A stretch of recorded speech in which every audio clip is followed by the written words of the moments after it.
Hello and welcome to विमोचन IAS। This is a series of geography optional. आज से हम लोग स्टूडेंट और एग्जामिनर का मोस्ट फेवरेट मॉड्यूल स्टार्ट करने जा रहे हैं, जो कि है हम लोगों का मॉड्यूल नंबर 3। आप लोगों को ये जान के बड़ी हैरानी होगी कि क्लाइमेटोलॉजी से हम लोगों के पेपर 1 हो या पेपर 2, इसमें सिर्फ 5 या 6 टॉपिक ऐसे हैं जिससे हम लोगों के 60 से लेके 70% तक क्वेश्चन जो होते हैं वो हर साल रिपीट होते हैं। That means one of the most predictive module जो होगा हम लोगों का क्लाइमेटोलॉजी होगा। कई स्टूडेंट्स का ये मोस्ट फेवरेट मॉड्यूल भी बन जाता है, क्योंकि इसमें हम लोग ज़्यादातर जेट स्ट्रीम्स, इन्वायरमेंट से रिलेटेड, सोलर रेडिएशन से रिलेटेड और थोड़ी बहुत थ्योरी से रिलेटेड चीज़ें देखते हैं। ठीक है, तो आप लोगों को कीप इन माइंड, जो फर्स्ट टाइम जो देख रहे हैं मेरा वीडियो, तो हाँ, वो लोग क्लाइमेटोलॉजी अगर लोगों को करना है तो यहाँ से स्टार्ट कर सकते हैं। बट किसी को अगर लगता है कि मुझे ज्योग्राफी ऑप्शनल फुल चाहिए, एग्ज़ाम बेस्ड ओनली, तो वो मेरे पुराने वीडियोस देख सकते हैं, जिसमें मैं मॉड्यूल 1 मॉड्यूल 2 कंप्लीट कर चुका हूँ। मॉड्यूल 1 में सिर्फ मैंने स्ट्रेटजीज बताई थी कि आप लोगों को ज्योग्राफी ऑप्शनल में क्या गलतियाँ नहीं करनी है और क्या सिलेबस है आप लोगों का, क्या PYQ से कैसे लिंक कर सकते हो, वो चीज़ें मैंने बताई थी। तो ऐसे ही आज मैं जब क्लाइमेटोलॉजी जो स्टार्ट करने वाला हूँ, ये मेरा सिर्फ एक इंट्रोडक्टरी वीडियो होगा। दैट मीन्स आप लोगों के एग्ज़ाम में कोई टॉपिक अभी कंप्लीट नहीं करेंगे, सिर्फ आप लोगों को स्ट्रेटजी तैयार करनी है कि मैं इसको किस तरीके से टैकल करूँगा। इसके अंदर हम लोग क्लाइमेटोलॉजी के सिलेबस और प्रीवियस ईयर क्वेश्चंस को लिंक करके देखेंगे, साथ में रिसोर्सेज देखेंगे कि हाँ, ये हम लोगों को कहाँ से कंप्लीट करना है। समझ में आने वाली बात। अब विमोचन IAS पे आप लोगों को क्या चीज़ मिल रही है, full 100% exam based free geography optional का कोर्स मिलेगा। भाई, मैं यहाँ पर आप लोगों को एक्स्ट्रा कुछ नहीं देने वाला हूँ। आप बोलोगे कि हम लोगों का बेस ही नहीं बनना है, बेस के लिए जो ज़रूरी है उतना कराएंगे, एक्स्ट्रा इन्फॉर्मेशन नहीं देंगे। तो स्टार्ट करें। आज की है अपनी मॉड्यूल 3, क्लास 1 है। ये सिर्फ आप लोगों की क्या है, ओरिएंटेशन क्लास है। समझ में आई? वही रियल एग्जाम ओरिएंटेड है हम लोगों का। नाउ देखो, क्लाइमेटोलॉजी का सिलेबस में मैं देख रहा था कि नॉर्मली क्लाइमेटोलॉजी में मैं क्या क्या कवर कर सकता हूँ, चाहे वो पेपर 1 हो चाहे वो पेपर 2 हो। अब देखो, पेपर 1 के अंदर जो सेकंड पैराग्राफ है, क्या फिजिकल ज्योग्राफी में सेकंड पैराग्राफ है, उसमें मुझे डायरेक्ट लिखा हुआ है क्लाइमेटोलॉजी। तो ये मेरा सिलेबस में दिया हुआ है डायरेक्ट, जिसके अंदर ये चीज़ हो गई, ये डायरेक्ट चीज़ हो गई। पेपर 2 के अंदर, अब आप लोगों को पता है पेपर 2 मोस्टली इंडिया से बिलोंग करता है। दैट मीन्स हम लोगों को ढूंढना पड़ा कि कौन से टॉपिक्स में कवर होते हैं। तो जैसे मैं धीरे धीरे डिस्कस करता जाता हूँ, आप लोगों को मैं समझाते चला जाता हूँ। ठीक है, अब देखो, नॉर्मली अगर मैं पेपर 1 की सिलेबस को देखूंगा तो उसमें मुझे क्या क्या दिया हुआ है, टेम्परेचर दिया हुआ है, प्रेशर बेल्ट दिए हुए हैं किसके, वर्ल्ड के, कि वर्ल्ड में कैसा टेम्परेचर है, क्या प्रेशर बेल्ट है उसका, और फिर है heat budget of the earth, atmospheric circulation की बात कर रहा है, एटमॉस्फेरिक स्टेबिलिटी की बात कर रहा है, इनस्टेबिलिटी की बात कर रहा है, विंड्स की बात कर रहा है, मॉनसून की बात कर रहा है। अब देखो, ये मॉनसून और जेट स्ट्रीम है ना, पेपर नंबर 1 में केवल और केवल इंडिया के बेस पे बात नहीं कर रहा है, क्योंकि कई लोगों को ये लगता है कि मॉनसून केवल इंडिया में आता है। तो जो जो मॉनसून्स हैं और जेट स्ट्रीम्स हैं वो ओनली इंडिया के लिए सीमित नहीं है। समझ में आया ना? तो पहले इसके अपन थ्योरीज देखेंगे, जब अपन इंडिया पर जाएंगे तो हम उसके बेस पर देख लेंगे, और ये चीज़ को मैं लिंक करूँगा। समझा? कि पता चला कि मैंने मॉनसून और जेट स्ट्रीम पहले पढ़ा दिया, उसके बाद मैं फिर पूरा कंप्लीट करने के बाद फिर मैं इंडिया पे जाऊँगा, नहीं। जैसे जैसे मेरी चीज़ें इंडिया से लिंक करती चली जाएंगी, वैसे वैसे मैं करता चलाऊँगा। मैंने सिर्फ जियोमॉर्फोलॉजी में हम लोगों का इंडिया का पोर्शन अलग किया है, बाकी का हम लोग पेपर 1 और पेपर 2 को लिंक करके पढ़ते चले जाएंगे। इंटीग्रेशन सब में चलता चला जाएगा। एयर मास और फ्रंट की बात कर रहा है, टेम्परेट और ट्रॉपिकल साइक्लोन की बात कर रहा है, डिस्ट्रीब्यूशन ऑफ द प्रेसिपिटेशन की बात कर रहा है। अब देखो, इंडिया के अंदर भी डिस्ट्रीब्यूशन ऑफ प्रेसिपिटेशन है, वेदर और क्लाइमेट की बात कर रहा है। अब कौन कौन से हैं, सिर्फ 3 वो हैं क्लासिफिकेशन, किसके द्वारा, कोपन के द्वारा, थॉर्नवेट्स के द्वारा और त्रिवर्धा के द्वारा, है ना, थॉर्नवेट्स के द्वारा और त्रिवर्धा के द्वारा। तो उसमें अपन लोगों ने क्लासिफिकेशन देखना है, ये रिपीटेड है भाई। और हाइड्रोलॉजिकल साइकिल आएगा, क्लाइमेटिक चेंज पता चलेगा, response of the main in the climatic change, ये अपना करंट अफेयर से रिलेटेड हो गया। दैट मीन्स अप्लाइड क्लाइमेटोलॉजी की बात हो गई, अर्बन क्लाइमेट की बात हो गई। समझ में आई ना ये वाली बात? पेपर 1 में अपन को इतना अपन को डिस्कस करना है, ये आप सिलेबस समझ जाओ ये चीज़ का। नेक्स्ट इज फिजिकल सेटिंग, ठीक है। पेपर 2 के अंदर फिजिकल सेटिंग के अंदर हम लोगों को दिया है, तो उसमें मैंने खोजा तो मुझे पता चला कि डायरेक्टली क्या दिया हुआ है, mechanism of Indian monsoon and rainfall pattern. अब देखो पेपर 1 के अंदर मैं जब मानसून पढ़ूंगा तो मैं उस टाइम पे इंडियन मानसून के बारे में बता दूंगा। फिर types of distribution of precipitation पढ़ूंगा तो मैं किसके बारे में बता दूंगा, रेनफॉल पैटर्न्स के बारे में बता दूंगा।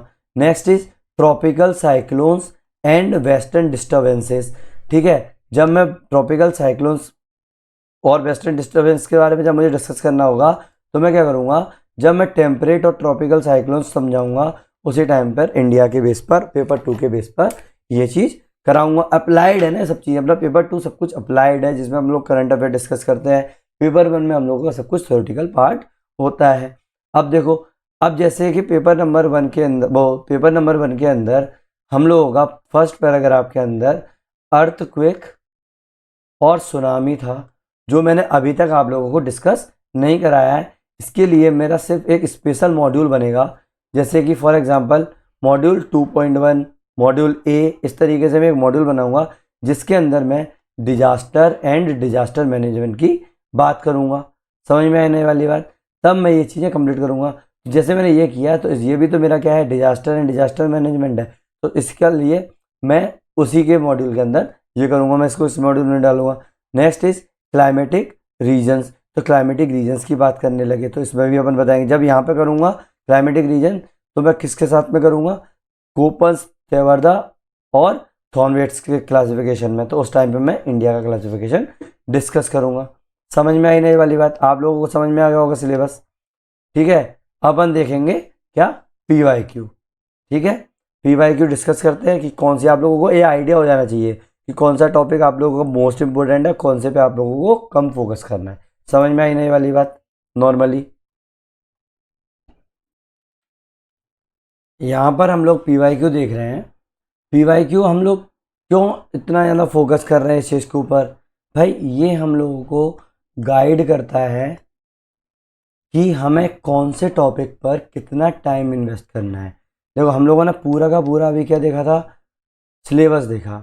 इसके अंदर इतना सारी चीज़ें लिखी हुई हैं, temperature, pressure belt of the world, heat budget, earth atmospheric circulation. अब अगर मैं इस तरीके से यहाँ पर टॉपिक वाइज PYQ देख लूँ, ये लास्ट 40 ईयर के PYQs हैं, तो मुझे ये पता चलता है कि 40 ईयर में ऑरिजिन, कंपोजिशन और स्ट्रक्चर ऑफ एटमॉस्फेयर से सिर्फ एक क्वेश्चन बना है ना। तो मैं अपना टाइम इन्वेस्ट उस पर उतना ही करूँगा। समझ में आया? अब देखो टेम्परेचर का क्वेश्चन आया है, तो ज़्यादातर क्वेश्चन कहाँ से आए हैं, देखो inversion of temperature, inversion of temperature, temperature insolation और टेम्परेचर डिफरेंसेस, ठीक है, सिग्निफिकेंस लोकल वेदर का क्या, इन्वर्जन ऑफ टेम्परेचर है कि नहीं, सब कुछ वही है। मतलब मेरा सबसे ज़्यादा फोकस मैं किस चीज़ पर करूँगा टेम्परेचर में, टेम्परेचर इन्वर्जन के ऊपर, है ना। समझ में आया ना? इंसोलेशन, हीट बजट, इस पर धीरे धीरे करते जाएंगे। समझ में आया? तो मैं हर टॉपिक के ऊपर आपको बता रहा हूँ कितना फोकस करना है। नेक्स्ट इज देखो प्रेशर बेल्ट। हाँ, जनरल स्टडीज़ में आप प्रेशर बेल्ट देखते होगे, मैं यहाँ भी थोड़ा सा कराऊंगा, आप लोगों को कम से कम 15 से 20 मिनट इसमें इन्वेस्ट करवाऊंगा, बट क्वेश्चन इस पर आज तक कोई आया ही नहीं है कि नहीं है। बस फ्यूचर के टॉपिक्स को समझने के लिए आप लोगों को प्रेशर बेल्ट थोड़ा सा समझना पड़ेगा, बट मैं इस पर कोई भी नोट्स तैयार नहीं करवाऊंगा स्पेशल जो आपके एग्जाम में आते हैं। समझ में आया ना? प्रेशर बेल्ट्स हो गया। Heat budget of the earth, देखो सिर्फ एक ही क्वेश्चन आया है 2022 में, है ना। अब क्या मैं इस पर ज़्यादा टाइम इन्वेस्ट करूँगा? The answer is yes. क्यों? क्योंकि अभी इतने न्यूजेस आ रही हैं इससे रिलेटेड, तो ऑब्वियस सी बात है हीट वजह से रिलेटेड भी आपका क्वेश्चन बन सकता है, इस बार ही बन सकता है। समझ में आई नहीं वाली बात? Normally next is atmospheric circulation. देखो, और देखो ये जो P1 लिखा है ना, दैट मीन्स ये मेरा P1 में पेपर नंबर 1 में पूछा गया है, ठीक है, और ये क्लाइमेटोलॉजी वाले पोर्शन में। अब देखो एटमॉस्फेरिक सर्कुलेशन से कितने क्वेश्चन आए हैं, 3 बार पूछा गया है, 3, 15 और 19। अब क्या मैं इसको स्किप करवाऊंगा? नहीं ना, क्योंकि मेरे को ये चीज़, इतना पैटर्न देखने से ये चीज़ समझ में आई है कि अगर कोई भी टॉपिक एक बार पूछ लेते हैं तो वही टॉपिक रिपीट होता है, बट कितनी इंटेंसिटी से रिपीट होता है वो अपन लोग इससे देख रहे हैं।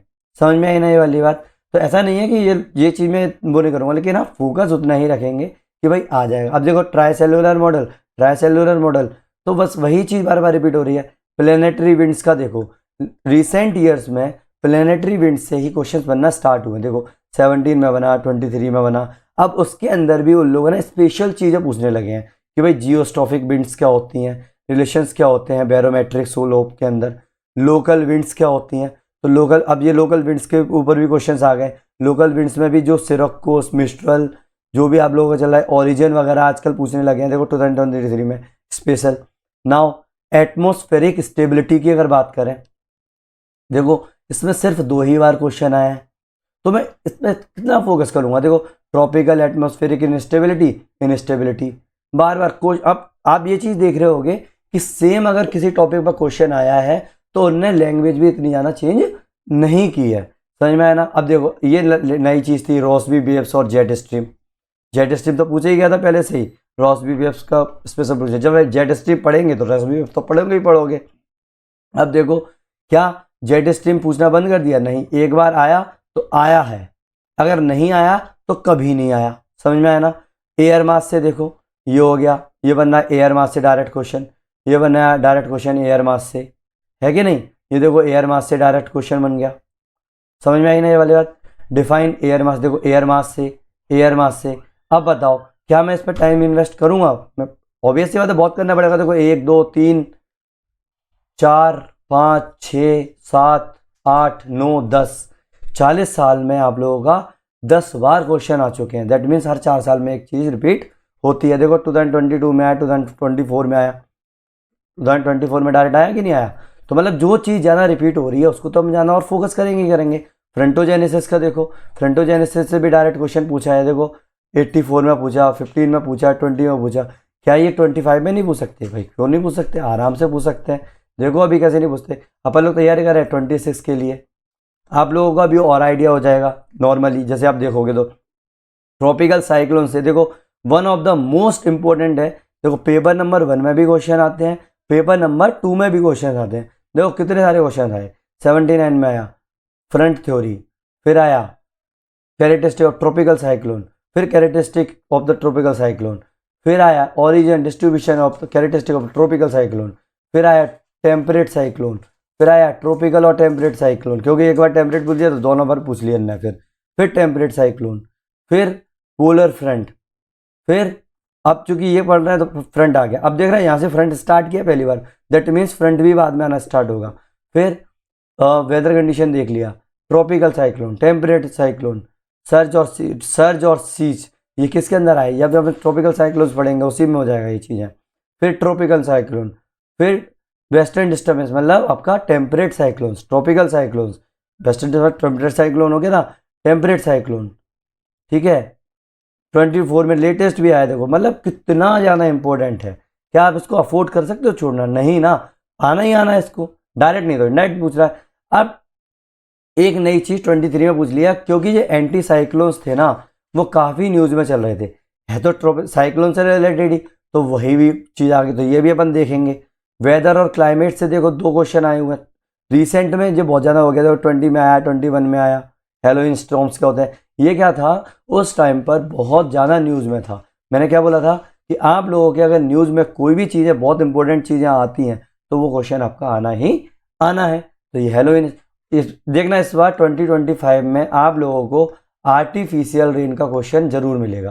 किसका? आर्टिफिशियल रेन का। मैं लिख के दे रहा हूँ ये चीज़ आप लोगों को गारंटी के साथ, अगर नहीं आए तो देखना नॉर्मली। तो आर्टिफिशियल रेन, क्योंकि ये बहुत ज़्यादा इंपॉर्टेंट है। क्यों? दिल्ली में आर्टिफिशियल रेन पूरी हिस्ट्री में पहली बार हुई है कि नहीं है? तो इसलिए अपन ने ये चीज लिया। मैं एग्जाम्पल्स बता रहा हूँ ये आप लोगों का। Next is hydrological cycle. अब देखो ये अपना क्या हो गया, नॉर्मली हम लोगों ने क्लाइमेट्स के बारे में समझ लिया। अब हाइड्रोलॉजिकल की वाटर किस तरीके से होता है। हाइड्रोलॉजिकल साइकिल से देखो कब आया, 85 में आया, 4 में आया, 15 में आया, तो रेयर आता है, बट करना तो पड़ेगा, है कि नहीं है? हाइड्रोलॉजिकल साइकिल में तो 18 में हो गया हाइड्रोलॉजिकल साइकिल डायरेक्ट। फिर पोटेंशियल इवापोरेशन, ये भी hydrological cycle.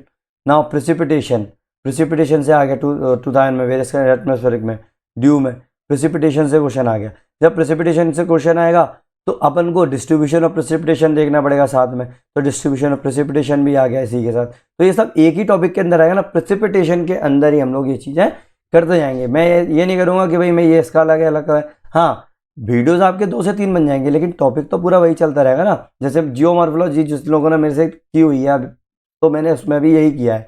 Topic number A B C D इस तरीके से। देखो टाइप्स ऑफ प्रेसिपिटेशन हो गया।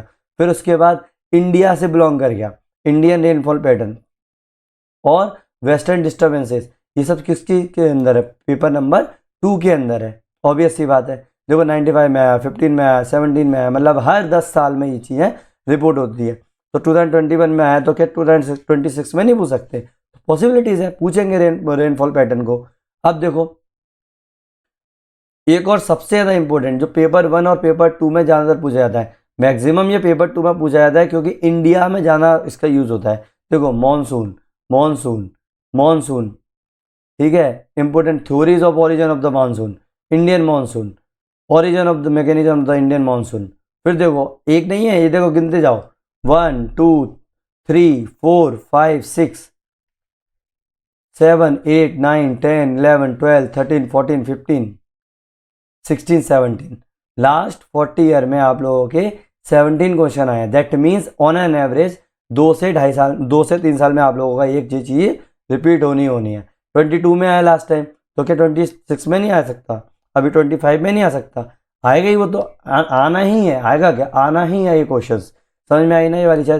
देखो मानसून से देख लिया, फिर उसके बाद ये देखो सारे के सारे monsoon, mechanism origin of monsoon, summer monsoon, फिर मानसून, मानसून, आप लोगों को बार बार देखो मानसून, तो उस पर हम लोगों को टाइम इन्वेस्ट करना पड़ेगा ना।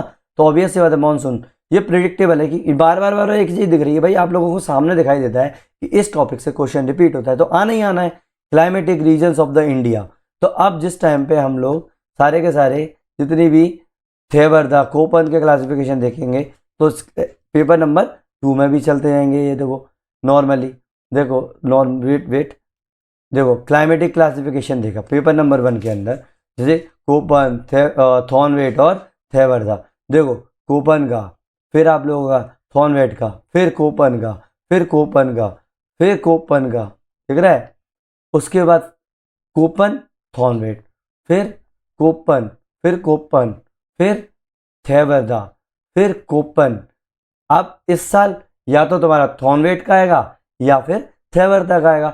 दैट मीन्स अपन लोगों को पता है ये चीज़ें, कोपन, थेवर्धा और आप लोगों का थॉर्नवेट। भाई सिंपल सा है, 4 पेज के नोट्स बनते हैं एक उसके ऊपर, क्योंकि हर उसका अलग अलग होता है ना। तो आप लोगों के पास कितने 12 पेज के नोट्स में अगर आप लोगों के 20 मार्क्स तैयार हो रहे हैं तो क्या कोई कम है? देखो 20 मार्क्स, 60 मार्क्स, 15 मार्क्स, 15 मार्क्स, तो अगर तैयार हो रहे हैं तो कम है क्या? इतने से पेज में आप लोगों का फंस रहा है।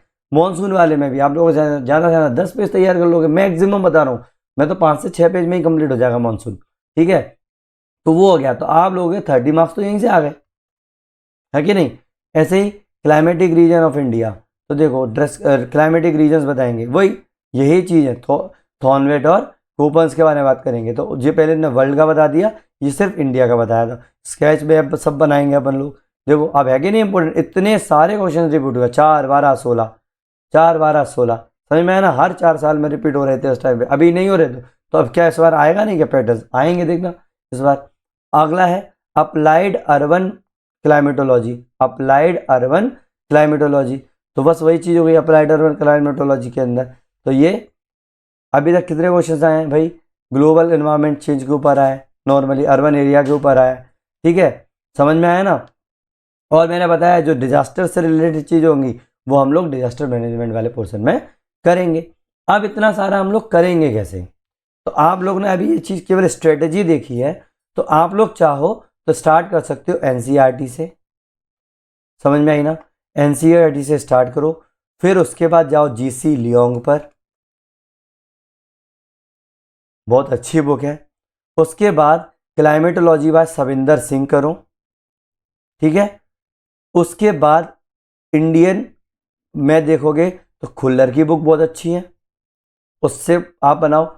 इस सब को आप लिंक करो किसके साथ, पीवाईक्यू और किसके साथ, सिलेबस के साथ, ठीक है। उसके आप नोट्स तैयार करो। साथ में वैल्यू एडिशन के लिए क्या करोगे, न्यूज़पेपर फॉलो करो, या फिर किसी भी कोचिंग इंस्टीट्यूट की मैगजीन ले लो। भाई पर्सनली मुझे ओनली आईएएस की ज़्यादा अच्छी लगती है। भाई मैं कोई प्रमोशन नहीं कर रहा हूँ, बट जो जेन्युइन है वो जेन्युइन है। एक्चुअली पहले मैं स्टडी आईक्यू की देखता था, बट स्टडी आईक्यू ने आजकल ओवरलोड कर दिया है। हम लोगों को ओवरलोड लेना नहीं है कोई भी चीज़। ओनली आईएएस से आप लोग क्या करोगे, उसके आप टॉपिक्स देखोगे कि ज्योग्राफी इन्वायरमेंट में कौन कौन से टॉपिक्स हैं, और फिर वो टॉपिक्स को आप खुद के कोचिंग इंस्टीट्यूट के जो नोट्स हैं उसमें आप इंटीग्रेट करोगे। समझ में आया ना। और एक मैगजीन है ज्योग्राफी एंड यू, तो जो रैंडम टॉपिक्स जो आने के पॉसिबिलिटीज़ होती है वो आप लोग ज्योग्राफी एंड यू से क्या कर सकते हो, कवर कर सकते हो। और इन सब के बाद चाहो अगर आप लोगों को ये सब चीज़ें स्किप करनी है तो आप विमोचन आईएएस के वीडियोस देखो ओनली, उसके नोट्स बनाओ, वो आप लोगों का मोर देन इनफ है। बट क्या मैं ये बोलूँगा कि आप पूरी तरीके से ये न्यूज़पेपर और मैगजीन पढ़ना बंद कर दो? The answer is no. Newspaper और मैगजीन्स आपको पढ़नी ही पड़ेगी, क्योंकि आप लोगों को वोकेबलरी आएगी, आंसर राइटिंग करने में हेल्प मिलेगी, और आप लोग एक्टिव रिकॉल कर पाएंगे। अगर आपको मेरे वीडियोस से ऐसा लगता है कि भाई थोड़ी सी कम इन्फॉर्मेशन है, बट मेरा देखो एग्ज़ाम बेस्ड कर रहे हैं हम लोग, पूरा याद रखना एग्ज़ाम बेस्ड है, तो दैट मीन्स मेरा लिमिटेड होगा, केवल जो एग्ज़ाम में पूछ रहे हैं मैं केवल वो चीज़ें करूँगा।